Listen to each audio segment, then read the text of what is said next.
Hello guys, welcome back to Iconic Blogger. So today we will talk about other computing technologies. This is second lecture in series of cloud computing. So आज हम लोग बात करेंगे other computing technologies की। ये वो सारी computing technologies हैं जिनको यूज़ करके क्लाउड कंप्यूटिंग का इन्वेंशन हुआ है। इसका मतलब ये है कि वो कौन कौन सी कंप्यूटिंग है जिनकी कुछ ना कुछ फीचर्स लेके क्लाउड कंप्यूटिंग को बनाया गया है। So let us start. आज जो टेक्नोलॉजीज़ और कंप्यूटिंग टेक्नोलॉजीज़ के बारे में मैं बात करूँगी वो हैं cluster computing, peer to peer computing, ubiquitous computing, utility computing and grid computing. So first is the cluster computing. तो क्लस्टर कंप्यूटिंग हमारी ऐसी कंप्यूटिंग है जिसमें हम लोग एक से ज़्यादा कंप्यूटर्स को टुगेदर लिंक कर देते हैं और वो एज अ सिंगल एंटिटी काम करते हैं। इसका मतलब ये है कि हम उनको लैन या फिर उनको इस तरह से नेटवर्क में हम कनेक्ट करेंगे कि जब हमें ज़्यादा पावर की ज़रूरत होगी, power in terms of CPU power, तो हम उन वो एज अ सिंगल एंटिटी काम करेंगे। तो इसके जो मेजर कैरेक्टरिस्टिक्स होते हैं वो होते हैं कि ये पैरेलल कंप्यूटिंग की तरफ थोड़ा ज़्यादा काम करता है। क्लस्टर कंप्यूटिंग के थ्रू हम लोग काम को पैरेलली प्रोसेस करवा सकते हैं। अगर हम कोई रिक्वेस्ट दी जाएगी अगर हमारे क्लस्टर पे, तो वो रिक्वेस्ट इस तरह से ब्रेक डाउन की जाएगी कि एक सिस्टम की जगह पे उसको 10 सिस्टम करेंगे तो टाइम सिर्फ एक सिस्टम का लगेगा। ये पॉसिबल होगा पैरेलल कंप्यूटिंग की वजह से।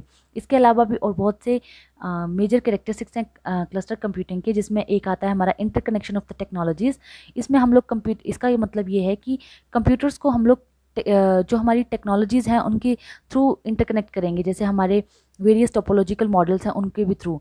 एक जो डिसएडवांटेज है क्लस्टर कंप्यूटिंग का वो ये है कि जो भी कंप्यूटर या नोड हमारा क्लस्टर कंप्यूटिंग में एज अ नोड वर्क करेगा, उन सब की कन्फिग्रेशन सेम होनी चाहिए। ये हमारा एग्जाम्पल है क्लस्टर कंप्यूटिंग का स्काइला। ये एक experimental research computer cluster of 22 identical nodes जिसे बनाया था ETH ज्यूरिच ने, और ये ऑपरेट किया गया था आईटिक पे। सो ये एक नेटवर्क ट्रैफिक एनालिसिस के लिए यूज़ किया गया क्लस्टर था, जिसका मेजर वर्क था network testing and computer security और नेटवर्क रिलेटेड रिसर्च करना। सो इसके अलावा ये एक और एग्जांपल है क्लस्टर का, जो कि एक large Linux cluster at the Chemnitz University of Technology Germany में है। नेक्स्ट आते हैं हमारे टाइप्स ऑफ क्लस्टर। तो हमारे पास 3 टाइप्स ऑफ क्लस्टर होते हैं। एक होता है हाई अवेलेबिलिटी क्लस्टर, सेकंड होता है load balancing cluster and third होता है हाई परफॉर्मेंस क्लस्टर। सो जो हमारा हाई अवेलेबिलिटी क्लस्टर होता है, इसका जो मेन काम होता है वो यही होता है कि ये अगर कोई नोड हमारी फेल हो जाए तो हमें उसका इम्पैक्ट ना पड़े। ये उसमें भी हमारे किसी नोड के फेल होने पर भी वो उसको भी रिकवर इतनी जल्दी करे कि हमारा मिनिमम अनअवेबिलिटी ऑफ द क्लस्टर हो। इसमें क्या काम ऐसे किया जाता है कि जैसे एक सिस्टम में उसकी 2 या 3 रिडंडेंट नोड बनाई जाएंगी, मतलब रेप्लिकास। तो अगर हमारा कोई एक नोड फेल हो जाती है तो जो उसकी रेप्लिका होगी वो उसकी जगह पे काम करना इमिडिएटली स्टार्ट कर देगी, और इस तरह से ये क्लस्टर की हाई अवेलेबिलिटी को मेंटेन करता है। नेक्स्ट आता है हमारा लोड बैलेंसिंग क्लस्टर। तो जो लोड बैलेंसिंग क्लस्टर होता है हमारा, उसमें हमारा मेन जो पॉइंट होता है वो होता है लोड को बैलेंस करना। इसका मतलब ये है कि कभी कभी हमारी रिक्वायरमेंट्स किसी सर्वर पे कम भी हो सकती हैं, जैसे हमारे पास 200 ही रिक्वेस्ट आ रही हैं, लेकिन कभी कभी और पीक टाइम्स में वो हमारे पास 2000 रिक्वेस्ट भी आ सकती हैं। तो हमारे क्लस्टर इस तरह से कॉन्फ़िगर किए जाएं कि वो लोड को भी बैलेंस कर सकें। अगर 200 रिक्वेस्ट है तो एक सिस्टम पे काम चल जाएगा, लेकिन अगर 2000 रिक्वेस्ट आ जाती है तो वो किस तरह से 10 नोड्स को एक्टिव करेगा उस टाइम पे, एंड वो सारा काम लोड को बैलेंस करते हुए किया जाएगा। नेक्स्ट आता है हमारा हाई परफॉर्मेंस क्लस्टर। तो जो हमारे हाई परफॉर्मेंस क्लस्टर होते हैं, इनका मेन ऑब्जेक्टिव होता है कि ये परफॉर्मेंस को हाई रखें। दैट इज़ की स्पीड हमारी प्रोसेसिंग की बहुत हाई होनी चाहिए। इसको अचीव करने के लिए ये पैरेललाइजेशन पे काम करता है कि अगर हमारा कोई छोटा काम भी है उसको भी ये ब्रेक करके डिफरेंट डिफरेंट मशीन्स के ऊपर असाइन करके उसको करने की कोशिश करेगा। नेक्स्ट जो कंप्यूटिंग है जिसका हमने फीचर्स यूज़ किए हैं क्लाउड कंप्यूटिंग में, वो है हमारी peer to peer computing, and इसके लिए एब्रीवेशन यूज़ की जाती है P2P। एंड ये इसमें हमारा जो कंप्यूटर्स होते हैं या नोड्स होती हैं वो as a client and server both act कर सकती हैं। इसमें डायरेक्ट कम्युनिकेशन होता है सभी क्लाइंट्स और सभी सर्वर्स के बीच में। इसमें हम लोग सारी फाइल्स को एंड रिसोर्सेज को इजीली शेयर कर सकते हैं। एंड हमारी जो peer to peer network characteristics होते हैं, इसमें यही होता है कि कोई सेंट्रलाइजेशन की ज़रूरत नहीं है। एंड इसमें जो आपका क्लाइंट है वो एज अ सर्वर और राउटर बोथ ही एक्ट करेगा। डायनामिकली होते हैं ये networks peer to peer, because इसमें नोड्स जो हैं वो कभी भी एंटर कर सकती हैं और कभी भी लीव कर सकती हैं। और जो नोड्स हैं आपकी, उनकी जो कैपेबिलिटीज़ हैं वो भी वेरी कर सकती हैं, मतलब कि ज़रूरी नहीं है कि सभी नोड्स सेम कन्फिग्रेशंस की होनी चाहिए। नेक्स्ट आता है हमारे types of peer to peer computing. तो इसमें हमारे बेसिकली दो टाइप्स होते हैं। पहला होता है structured peer to peer computing and next होता है हमारा unstructured peer to peer network. And unstructured में फर्दर हमारे पास तीन टाइप्स होते हैं, pure peer to peer, hybrid peer to peer और centralised peer to peer systems.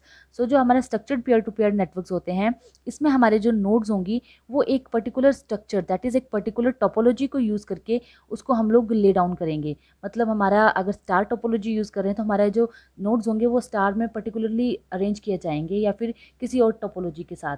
और इसमें जो पेयर टू पेयर में होता है स्ट्रक्चर में, इसमें हम लोग DHT होता है हमारा डिस्ट्रीब्यूटेड हैश टेबल, इसको यूज़ करके इंडेक्सिंग की जाती है।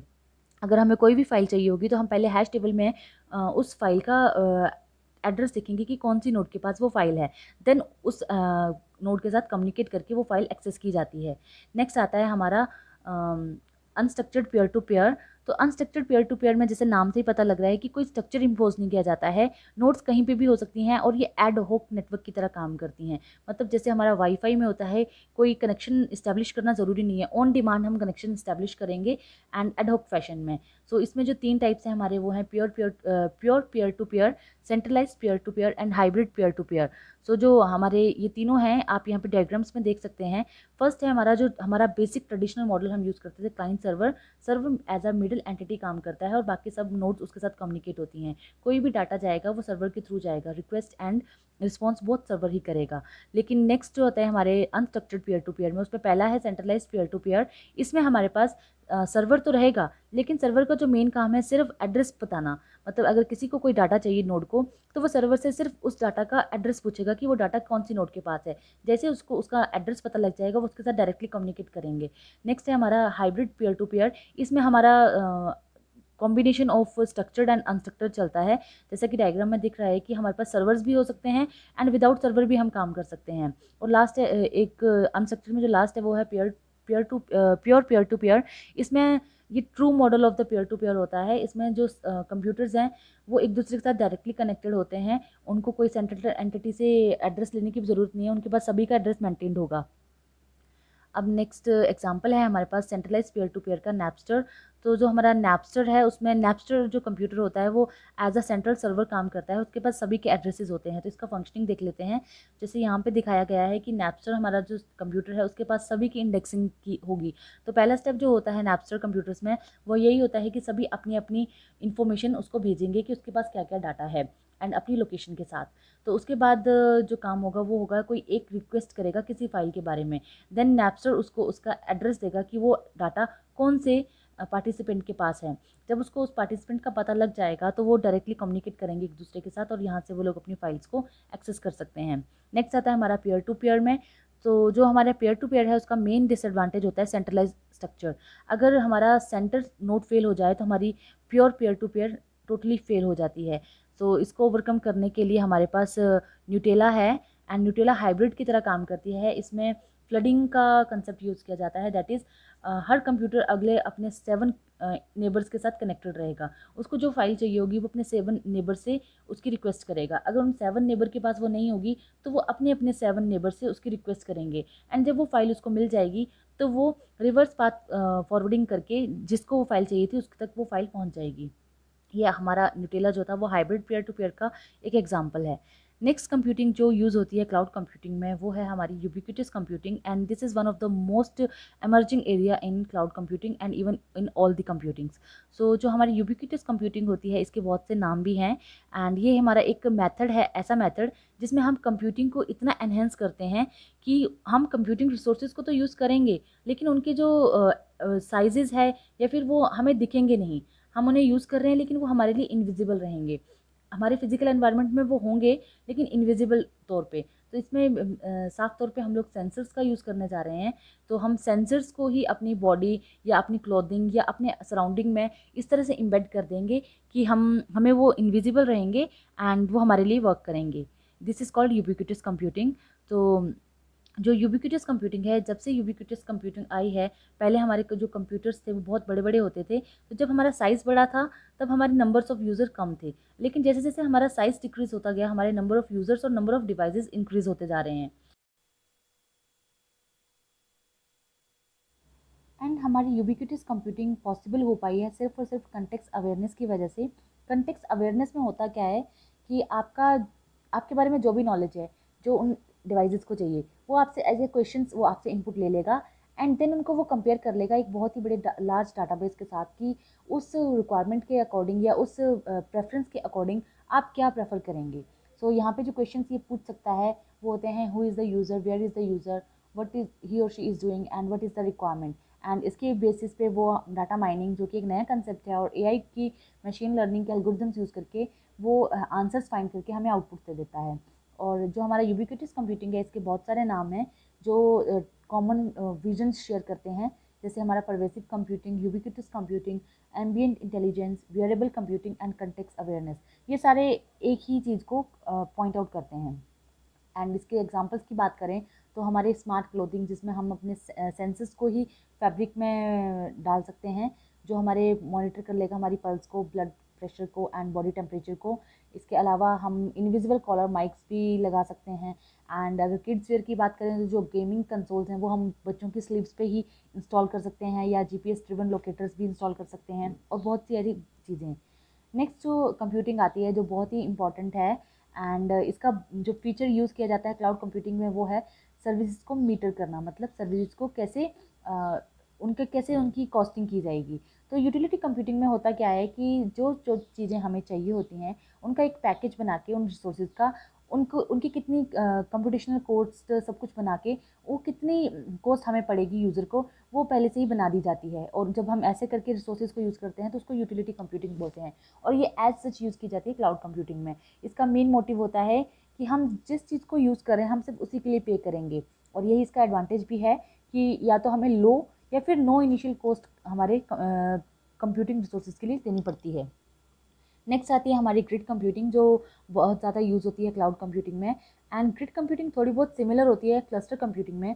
क्लस्टर कंप्यूटिंग में क्या होता था, हम लोग 3-4 नोड्स या बहुत ज़्यादा नोड्स को इकट्ठा करके एक सुपर कंप्यूटर का पावर बनाते थे कि हमें जितनी प्रोसेसिंग पावर चाहिए वो हम एक क्लस्टर बना के एक्सेस कर सकें। तो ग्रिड कंप्यूटिंग में भी सेम होता है, इसमें भी पावर हार्नेसिंग का ही मेथड यूज़ किया जाता है। लेकिन क्लस्टर कंप्यूटिंग में जो ड्रॉबैक था कि सारी नोड्स सेम कॉन्फ़िगरेशंस की होनी चाहिए, ग्रिड कंप्यूटिंग उसको ओवरकम करता है। यहाँ पे जो नोड्स हैं वो डिफरेंट डिफरेंट कॉन्फ़िगरेशंस की हो सकती हैं, और उनका डिस्ट्रीब्यूटिव एनवायरनमेंट और हिट्रोजीनियस एनवायरनमेंट होने के बावजूद भी वो हमारे लिए काम करेंगी। एंड ये जो ग्रिड कंप्यूटिंग होती है ये बहुत ही बड़े एरिया पे फैली होती है, मतलब पूरा ग्लोब को भी ये कवर कर सकती है। So this is how grid computing looks.